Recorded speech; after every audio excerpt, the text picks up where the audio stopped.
So the U.S. women's team won the World Cup this weekend, which is great news. Job well done. It's a nice accomplishment. If only soccer was not a communist conspiracy, I think I could celebrate it even more. I mean, it's a fine little game. Okay, don't get me wrong. It's just that I prefer sports, and I love America. That's the only. So those are the two things that prevent me from really appreciating and enjoying it more. Is just the fact that I'm a patriot and also a sports fan.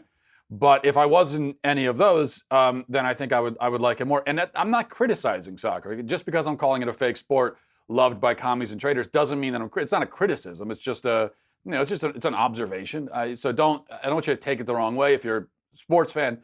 But we're told that the success of the women's team means that they should finally have equal pay, right? That they should finally be paid equal to the men.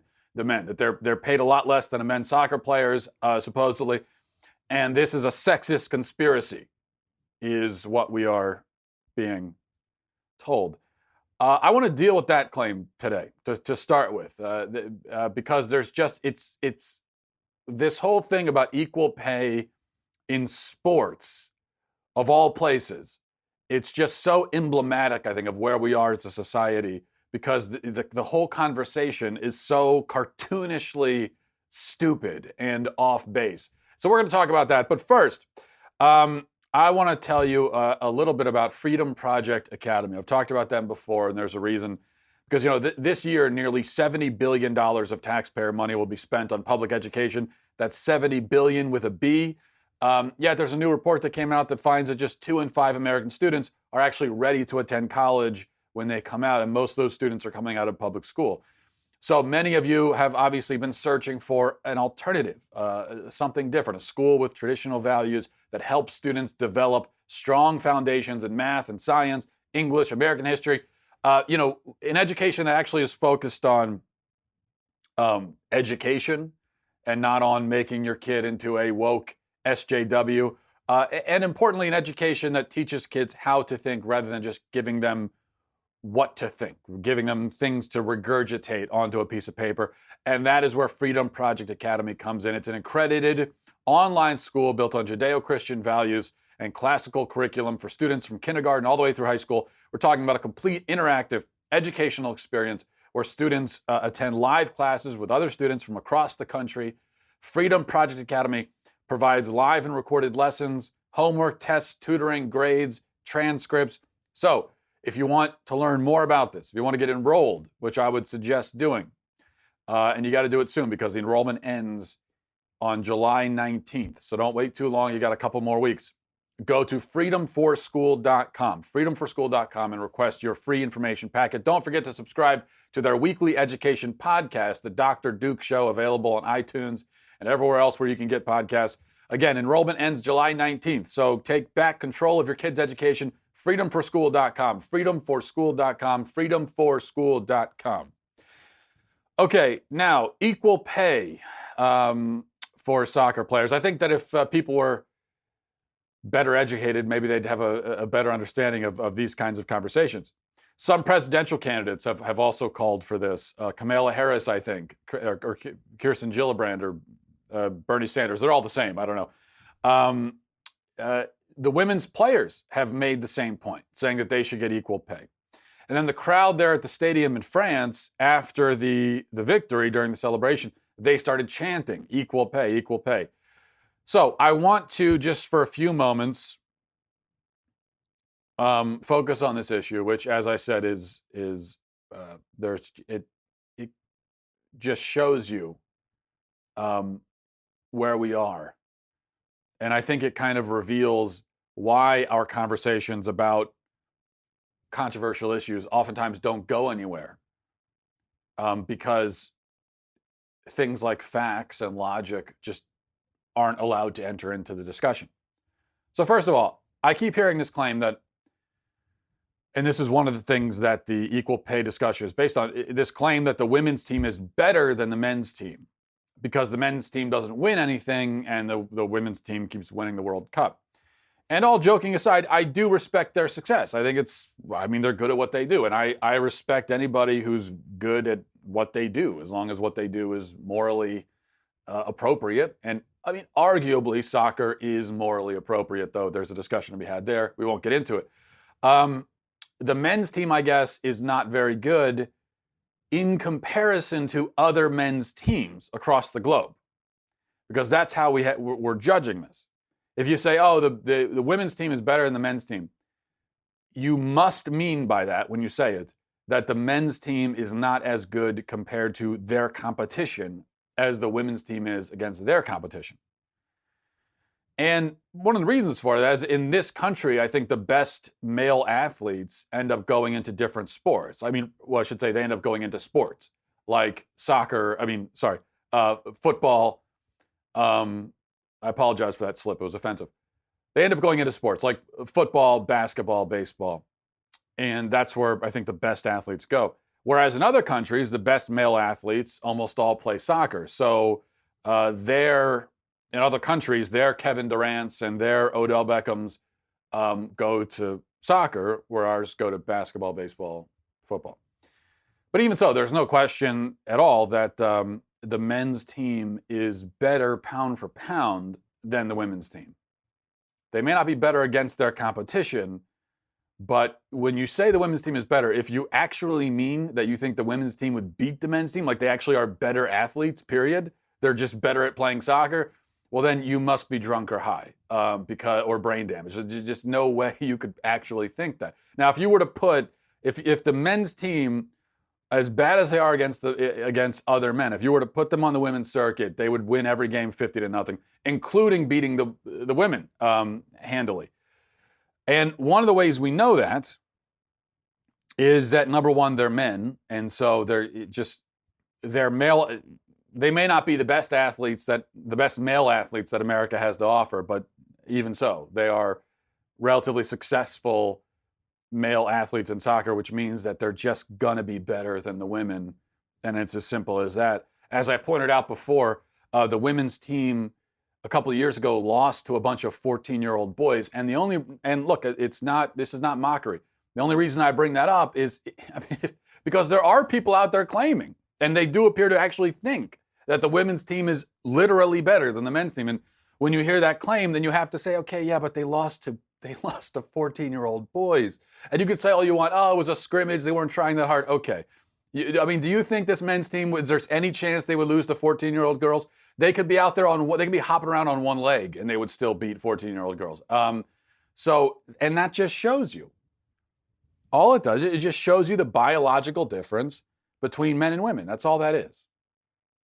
And so it's, when we say that men are better at a sport than women, that's not like, all that means that men just have a biological advantage. They didn't really do anything to earn that inherent biological advantage. If they become great athletes, then they've done a lot to earn that. But just the very fact that they are men provides them with advantages. This is one of the reasons why myself and every other sane person, we're all against the idea of putting biological men into women's sports. Biological men who claim to be women, we're against putting them into women's sports just because of that incredible biological advantage they have. It's just not fair. Now, the other side of this is the matter of revenue.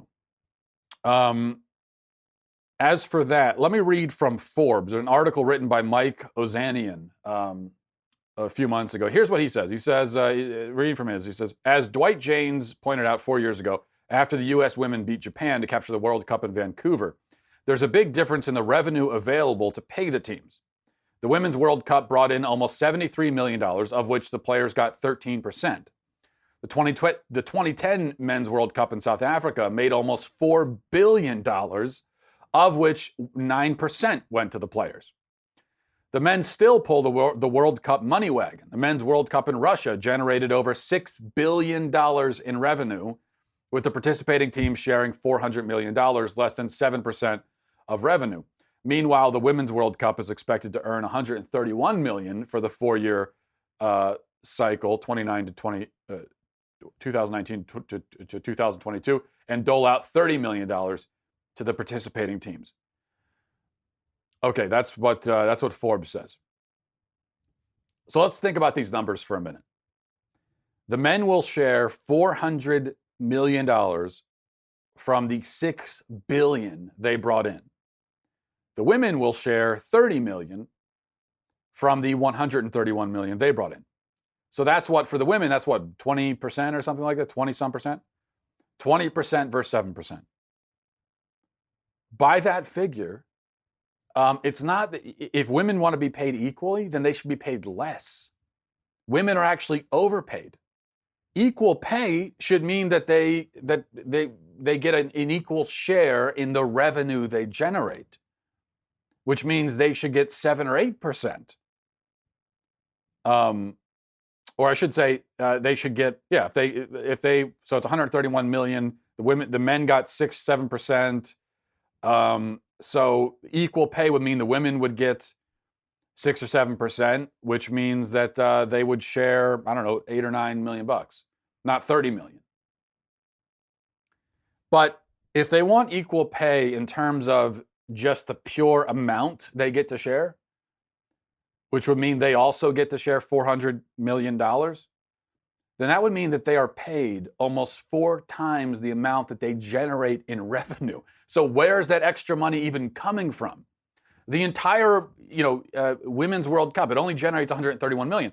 If they want equal pay, they want $400 million. Where's the extra almost $300 million coming from? It's just that it's a claim that's why I call it a cartoonishly stupid discussion. It has no basis in reality. The men and women in terms of revenue and also skill are in 2 different universes. And that explains why women are paid less in sports. It's the same thing in basketball. And we hear this sometimes, this complaint that WNBA players are paid much less than NBA players, which is true. Now I don't have the averages in front of me. The average amount that an NBA player is paid versus a WNBA player, but I'm sure that the differences are huge. But that's because the difference in revenue is huge. The whole league, WNBA, the whole league generates $60 million in a year. The whole league, WNBA. The NBA, with men, generates $8 billion. Okay? The NBA generates significantly more in a week than the WNBA generates in a year. So that's why the men get paid more. There's more money to share. There's just more money to go around. I mean, if we were to give equal pay in the WNBA, well, giving the women an equal amount to the men by raising their salary would just be impossible because the money doesn't exist. It's just not there to give them. So the only way to really give them equal pay would be to give the men a lot less. But then the question is, who gets all the extra money? I guess it just goes to the owners? Or, excuse me, we're not supposed to call them owners now. They're governors because owner is racially insensitive. So the rest goes to the governors? It sounds so stupid. I can't even say it. Even if I wanted to be politically correct, I can't say it. I can't refer to NBA team owners as NBA governors. It's just so creepy and weird. So that's the thing. The money is there because there's so much interest in the NBA, and that's why the men get paid more. There is almost no interest in the WNBA. That's why the money isn't there. And the reason why there's no interest is because it's just not that fun to watch. I mean, you're watching basketball with players who can't even dunk. And again, that's not an insult. It's just a fact. One of the exciting things about watching basketball is to watch the high flying acrobatics, the dunks, and all that crazy stuff. Well, the women can't even do that. So many of them anyway. So it's just not as fun to watch. How do you account for that gap, the gap in interest? The fact that there are more people interested in men's sports than are interested in women's sports. Is it patriarchy? Is it because of the internalized misogyny of sports fans that we all prefer to watch men play sports? Well, no. Men are just better at sports, and therefore they're more exciting to watch. Faster, stronger, they jump higher, they dribble faster, they're quicker. Everything is more exciting. Same for soccer. Now, while I hesitate to call soccer exciting in any context, it certainly is more exciting when men play it than when women play it because they're just better at it, and that's all there is to it. Now, so that I'm not accused of being a sex. Well, too late for that. I will be accused of being a sexist, which is just another day in the neighborhood for me. But let's look at a different comparison and one that works out in favor of women. Okay, let's look at a different industry, the modeling industry. I had to look this up because I don't know it off the top of my head. But apparently, from what I read, the top 10 highest paid male models in the country made $8 million collectively last year. Those are the top 10 highest paid. So that's less than $1 million a piece. Meanwhile, the single highest paid female model made 3 times that amount just by herself. Okay? The top 10 female models made collectively 10 times what the top 10 men made. Is that a sexist conspiracy in the other direction? Is there some kind of gender pay gap in the other direction where now we have to equal things out so that male models make the same as female models? No. Female models earn more because they're worth more. And why are they worth more? Well, for one thing, women are more beautiful than men. Okay, it's a little bit harder to quantify beauty than it is athletic talent, but there's no question that women generally are more beautiful than men. If you think of all the people you've ever seen in your life or met who just had stunning, earth-shattering beauty, right?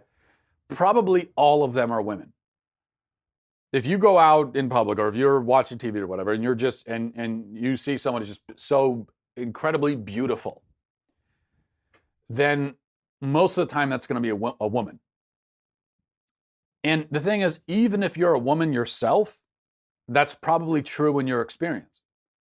Where you yourself, if you're out in public and you happen to notice that somebody is extremely beautiful, probably that somebody who you're noticing is a woman.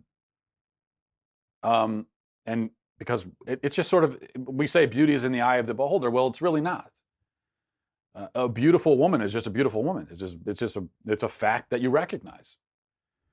Nothing more to it than that. Not only that, so that's one thing that women have in the modeling industry. It's an advantage that they have, that they're just more beautiful. I don't know who the top 10 female models are, but I imagine that if you saw them, it's just, well, those are beautiful women. It's extremely beautiful. That's why they make all that money. Also, there's more for a female model to do. She can model clothes, she can model jewelry, she can model makeup. Male models can model clothes mostly, but men don't buy nearly as much jewelry, and thank God they don't buy nearly as much makeup, although I think the left wants to change that disparity. But as it stands right now, most men don't buy makeup. So if you're a jewelry company or a makeup company, and you're looking for a model to show off your product, 99 times out of 100, you're going to pick a female model, and that's why female models make more. And that's it. They're worth more for those reasons. They have biological advantages, and they have which translate into advantages in the marketplace. There you go. Now, going back to the soccer thing for a minute, we have to realize that there's 2 conversations here, because there's the amount that the women get paid by FIFA, which is the International Soccer Organization, the organization that gives out the World Cup money. And that's where that big gap is, the 30 million versus 400 million. And that's where the big revenue gap is, the 6 billion versus 131 million. And then there's also discussion of what U.S. soccer players are paid here by U.S. soccer. And that's where the revenue gap is actually, it's, I think from what I read, just when you look at U.S. soccer alone, historically, men generate more revenue, but that gap has been closing in recent years. So, okay, fine. But then if you look at what U.S. soccer pays their athletes, the pay gap is also not very large. Like if you look at the top 5 highest paid male soccer players versus female, yeah, the men are paid a little bit more, but it's not an enormous gap. The big gap is with FIFA, it's with the World Cup money, okay? And we should be clear that when people talk about the pay gap and they want to close the gender pay gap in soccer, they are referring to FIFA also. Megan Rapinoe, she's been in front of cameras specifically calling out FIFA for the pay gap. The FIFA president apparently was booed at the World Cup, largely over this issue. Even though the men in the World Cup generate 40 to 50 to 60 times the amount in revenue. And so that's how absurd this discussion is. All right. Speaking of absurd discussions and fake controversies, I wanted to mention this.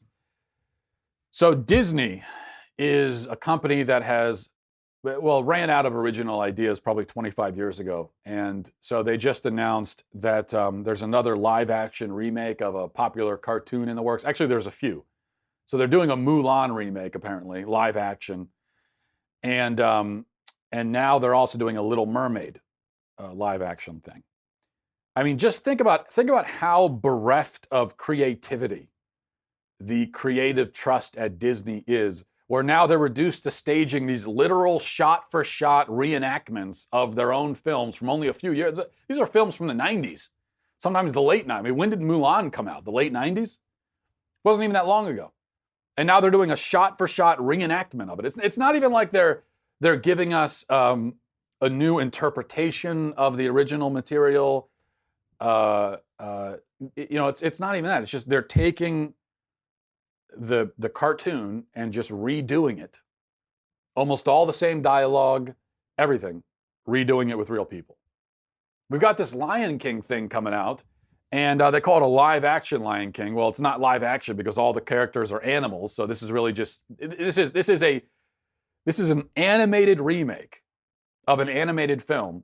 The only difference is that the animation is more realistic.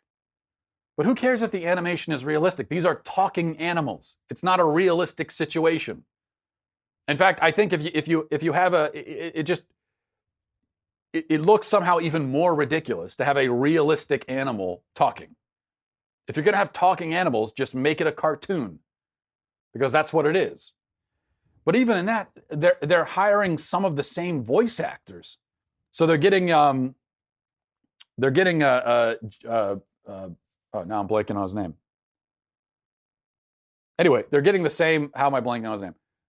They're getting the same actor who voiced Mufasa, a very famous actor. They're getting him from the 90s to voice Mufasa again. So in this case, it's going to be a shot-for-shot remake with even some of the same voice actors, and it's just, what's the point of this? Well, the point is it's a soulless cash grab, and they're doing it because they don't have any original ideas. Anyway.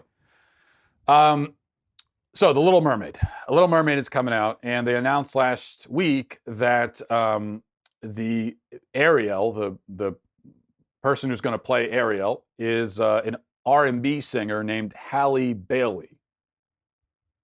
Halle Bailey. And she's going to take on this challenging role of a mermaid. And she's a black woman, okay? And the news of this casting arrangement was greeted mostly with mild shrugs from the vast majority of grown-ups who really are too busy paying bills and taking care of their kids to worry about which actress is portraying a fictional fish woman in the next Disney film. But in some quarters of society, the news prompted exuberant celebration as it finally, explodes the pernicious and harmful myth that all aquatic creatures are Caucasian, because this is apparently something that people thought, I guess, and now we're learning that's not the case. So little girls of all races can now dream of one day living in a coral reef and doing battle with an evil octopus who communicates her dastardly plans by singing spontaneous musical numbers. Now, I guess any girl of any race can dream about that. Most people don't care about any of this, right? I mean, it's a Disney film. They can have whoever they want. Who cares? But that's not the story. If you were paying attention to the news and you were online last week, especially late last week, that's not the story that was being told. In fact, if you were to go right now and Google Ariel or The Little Mermaid, you're going to be greeted with dozens of articles reporting on an alleged outrage among racists who were supposedly very angry that their favorite cartoon mermaid has changed colors. Apparently, there was this huge outrage. All these racists were like, oh, no, we can't have a black woman playing a mermaid. Oh, no, I'm racist and I don't want that. That's what people supposedly were saying, according to the media. In fact, there was a hashtag trending on Twitter. Hashtag NotMyAriel was trending on Twitter with 100,000 people, or over 100,000 people, tweeting about it on whatever it was, Wednesday or Thursday. The problem, though, is that easily 95% of the tweets in the hashtag NotMyAriel hashtag were not from people outraged about the casting, but were from people outraged at the people who were outraged about the casting. So you go look through it yourself, and you'll be hard-pressed to find a single person who appears to be authentically angry that Ariel is not white. Almost everybody is angry that people are allegedly angry that Ariel isn't white. And this is one of the things that Twitter specializes in. It specializes in people being outraged about an outrage that doesn't appear to actually exist. BET put an article out on their website declaring in their headline, "Racists are big mad that a black girl is playing Ariel in The Little Mermaid." That was the headline. Now, leaving aside the phrase big mad, which is very annoyingly stupid, to prove that these, quote, big mad racists do in fact exist, BET provides precisely 6 tweets. 2 of those tweets are from anonymous accounts with less than 10 followers that don't appear to be real people. 2 are from non-white people who, for whatever reason, thought that Ariel should still be white. And then there was another tweet from, and this is actually one that the website Complex, the website The Daily Dot, a few other websites, they did entire articles about this one supposedly racist tweet from a now suspended account. And it appears that that account, which I think sort of started all this, is a sock puppet with a stolen profile photo, which is probably why it's suspended. In other words, a sock puppet account it's a fake account. So somebody using a fake account with a stolen profile photo of a sort of generic looking blonde chick, white blonde chick, someone using that account started this, pretended to be outraged about the fact that Ariel's not white and started this whole thing. Now, I have noticed a few real people annoyed, not that Ariel's black, but just annoyed by the double standard. Because a white cartoon character could be portrayed by a black actress, but of course a black character could never be portrayed by a white actress. So that's the double standard. In fact, they came out with the remake of Aladdin, which apparently was horrible. And I remember that there was some grief that movie caught because the woman playing Jasmine was not Arab enough. Like she was Arab, but not Arab enough. She was a little bit too white looking, and so that created some outrage. You now find people upset when gay characters in films are portrayed by straight actors. So when there's a switch in that direction, it does create actual legitimate outrage, mostly from liberals. And they've got this Mulan remake coming out. Can you imagine if a non-Asian woman was cast in the protagonist role of the Mulan movie? Can you imagine if they had Amy Adams or something playing? No, it could never happen. Or the Princess and the Frog, Tiana, which a black princess. Can you imagine when they do that remake, which they will? Can you imagine what would happen if they had a white actress playing Tiana? That again would be legitimate, real outrage from the left. So I have seen a few people pointing this out and saying, hey, look, I don't really care who plays Ariel, but the fact is you're switching her race. You're telling me I can't be upset about that. I'm not. But the fact is, if we were to switch it in the other direction with a different movie, you would really be upset about it. So that's a double standard. That's hypocrisy. So I have people point out, but that's not outrage over the casting. That is just annoyance over hypocrisy and double standards, which is totally justified. Now, personally, I think people of any race should be able to play fictional characters of any race. I don't think it matters. It's all imaginary. So make James Bond black, doesn't matter. You can make Shaft white, who cares? Make them both Chinese, make them green with purple stripes. I mean, what does it matter? They don't exist. It's fiction. The Little Mermaid is also fiction, but so is the outrage surrounding it. This is yet another phony backlash invented by people who are ideologically invested in the idea that America is so racist that we can't even have black mermaids without the racist Nazis getting upset about it.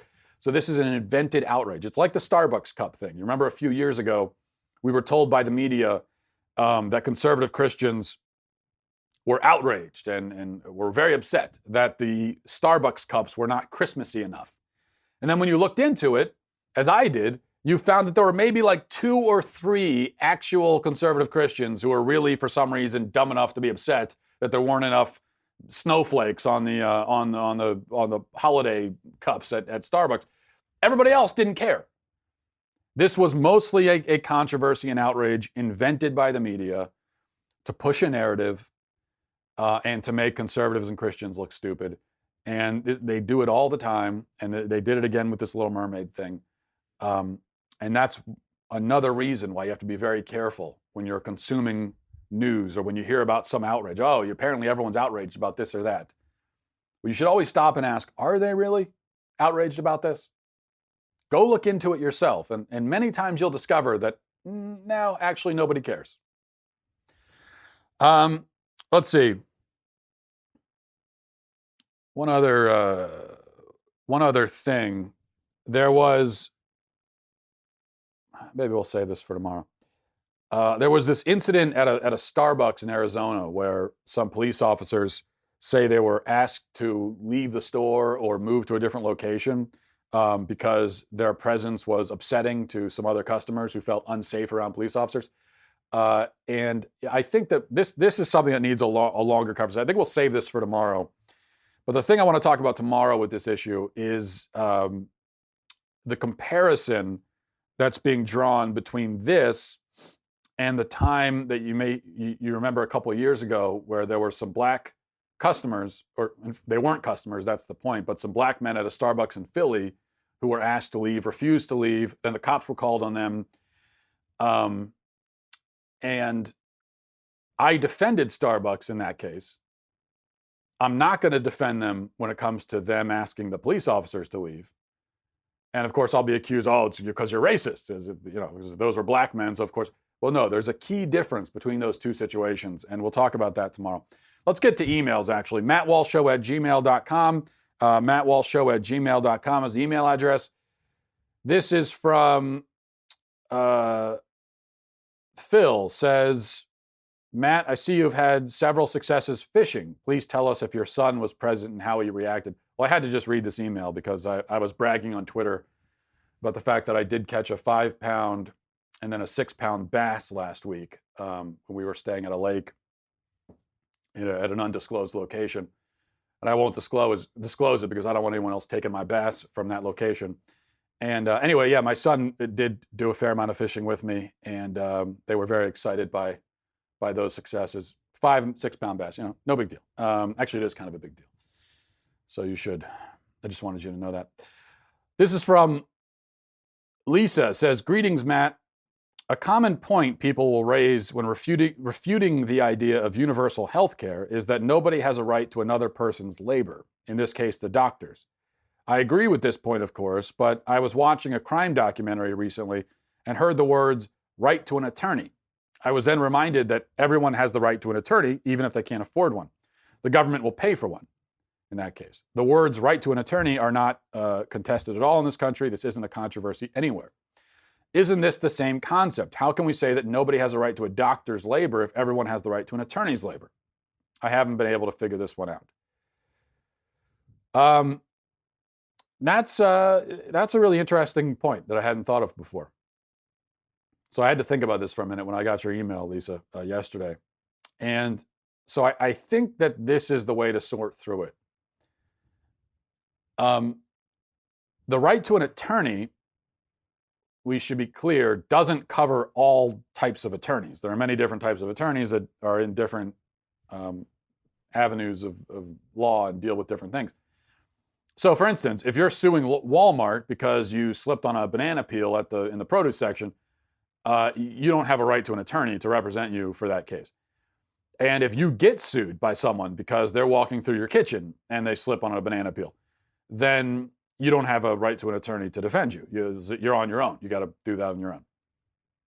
The right to an attorney applies only to a defense when you're being prosecuted by the state. So that's when you have the right to an attorney. And in that case, the attorney that is compelled to help you is a public defender, someone who chooses to work for an agency whose role it is to provide defense for people who can't afford to pay. So it's not even, it's like, there are defense attorneys who are in private practice and they cost a lot of money. And they're the ones who can, help you literally get away with murder. But you don't have a right to them because, that would be essentially slave labor. The government can't come into some, high-profile, private, expensive defense attorney and say, oh, you have to help this guy. That's specifically public defenders, and if you choose to get into the role of being a public defender, well, this is what you do. I think the key difference, though, and the reason for that is that if the state brings a case against you, then the way our laws work, and I think this is good, the state brings a case against you, the state should also have to provide you the means to defend yourself in that case. So that's why you have the right to an attorney. Because the state, they're the ones coming in and saying, hey, we're going to put you on trial. We're going to try to lock you in prison. And if we didn't have that right to an attorney, then the fear is that there would be major abuses and the state could just, with impunity, just lock people away and they'd have no chance of defending themselves. So that's the point. I've often said, and I'm not the only one who's made this point, that I think sometimes we are focusing on the wrong R word. We talk a lot about rights. I have the right to this, I have the right to that. I think maybe we should be talking more about responsibility. I think we should think of rights in terms of responsibility. And when we think of it in those terms, it starts to clarify issues to a large extent. Because every right has a corresponding responsibility. And we don't talk enough about that. So another way of looking at this is, okay, you have a right to an attorney. Well, that's true. But it's more that the state has a responsibility to provide you with the means to defend yourself if they're the ones who are trying to put you in prison. So you have a right to it, but you have a right to it because of the responsibility that's on the state. That's how we should look at it. I've said the same thing when we talk about the right to life with abortion. And it's true that we do have a right to life, but I think maybe a sort of clearer way of looking at this is that as a parent, you have a responsibility to your children. And that's what this comes down to. That's your child. You have a responsibility to them. And so you can't kill them. You have to take care of them, or you have to find someone who can take care of them. So that's how I would look at that. And that's an interesting question, though. Thanks for bringing up an angle that I hadn't thought of before. And I think we'll leave it there. Thanks, everybody, for watching. Thanks for listening. Godspeed. The U.S. women's national soccer team, which 2 years ago was beaten 5-2 by a team of boys under the age of 15, has won the World Cup or something. We will analyze what the rise of soccer means for American politics. Then President Trump parades tanks through D.C., a 2020 Democrat may drop out of the race, and Nancy Pelosi snipes at AOC. Check it out on The Michael Knowles Show.